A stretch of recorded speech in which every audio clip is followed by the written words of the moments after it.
Hello Libra, Sun, Moon Rising, and Venus Signs. Kamusta kayo?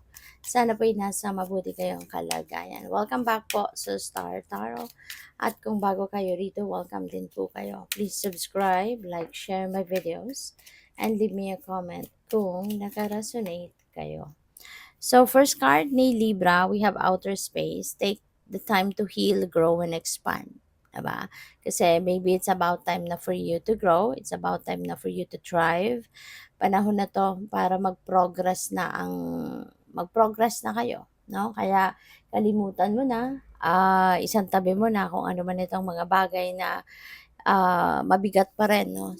Or nagkakos pa rin ng bigat at hirap, no, sa inyong pakiramdam. So it's about time na for you to release it, to let go of that, and so that na makapag-heal ka na. And with that, you'd be able now to move on with your life. Okay? So we have unleash, hold nothing back, expand into the universe. Oh, yes. So, yun. Kung meron kayong mga talento sa ngayon, meron kayong mga spiritual gifts, now is the time for you to unleash them. Ngayon ang time na para i-let go mo ng mga to, i-release mo na ang mga to. 'Di ba? Don't allow anything to hold you back. Alright?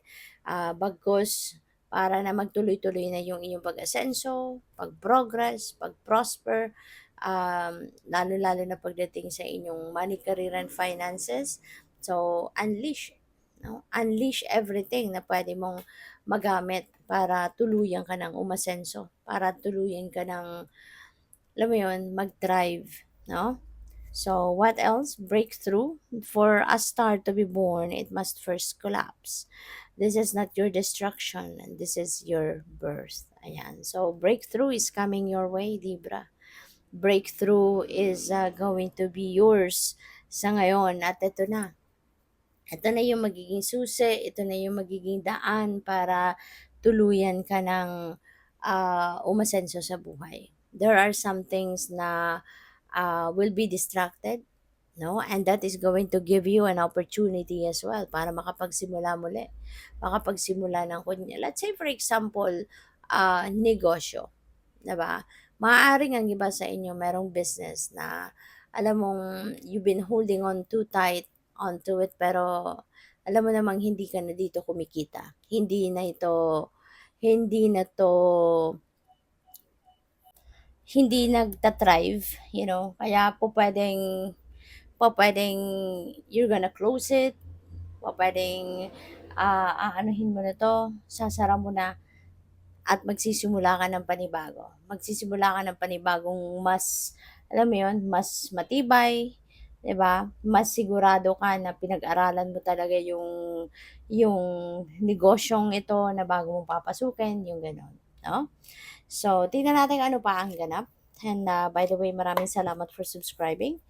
And if you haven't subscribed yet, subscribe na kayo. And also, maraming salamat din for not skipping the ads. Malaking bagay po yan sa akin. And also, please click the join button sa baba ng video kung gusto po ninyo na mag-join kayo sa membership. Okay? Salamat. So, first card ni Libra, we have the Page of Pentacles. Ayan. So, si Pentacles energy, si Page of Pentacles, this signifies na meron ditong swerte. No? So, maaari na yung sisimulan ninyong, kunyari, business venture, maaaring siswertehin ka dito. Maaaring dito sa negosyong ito na papasukin mong bago, dito ka siswertehin. Dito ka talagang mag-expand. No? Dito magta-thrive ka talaga. Yung ganon. So, this is really a good thing. No? Maaari din na meron dito mga financial blessings na paparating. Pwedeng cold cash, pwedeng ma-receive mo. Pwedeng meron ditong opportunities. No? This could be opportunities na pwedeng mas lalong magpapayaman sa'yo.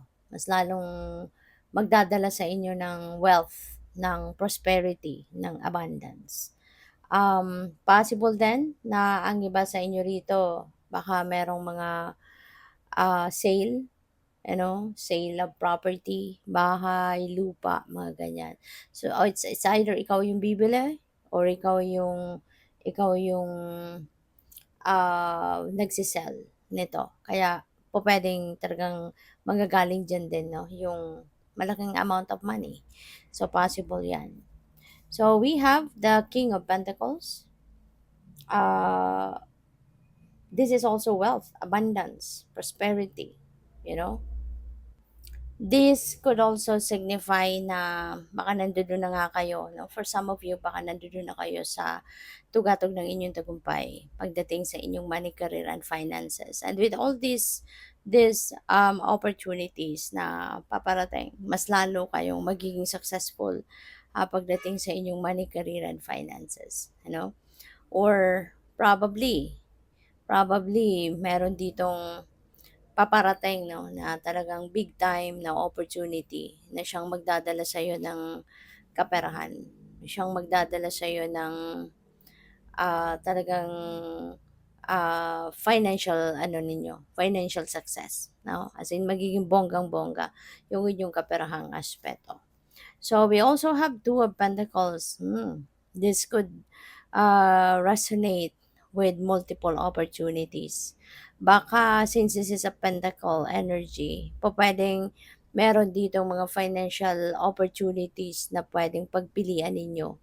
Baka meron dito mga financial opportunities na siyang financial opportunity na pagpipilian ninyo na talaga namang maaaring kaya mahihirapan kang mamili kasi maaaring pare-parehas sila will be beneficial for you. Pare-parehas sila na magiging ano, magdadala sa inyo ng financial success, you know? Yun. So, parang mamimili talaga ang karamihan sa inyo dito, Libra.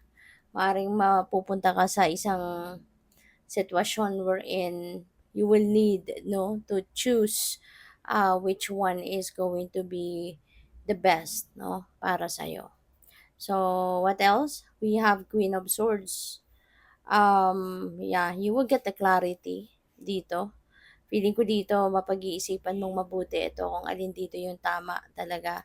Kung ano yung pagkakaabalahan ninyo, kung alin dito yung pasok na pasok sa criteria ninyo, you know?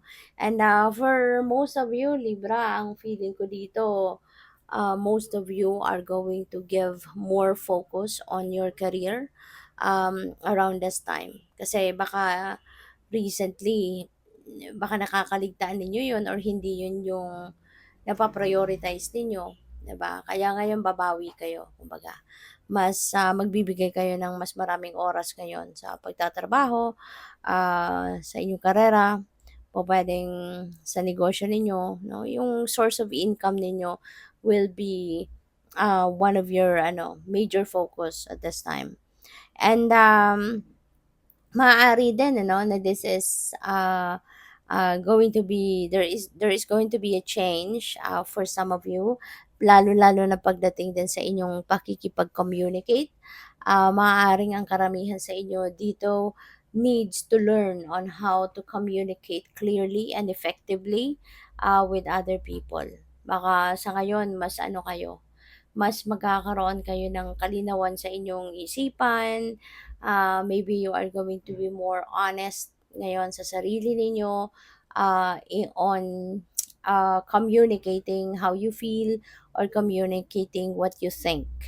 You know, kaya makakatulong din 'yan ano mag-improve no ng tuluyan ang inyong kunyari negosyo or sitwasyon ninyo sa trabaho kasi you will be able now to express no your thoughts and your feelings more effectively. So good luck. Thank you for watching. Love and light. Namaste.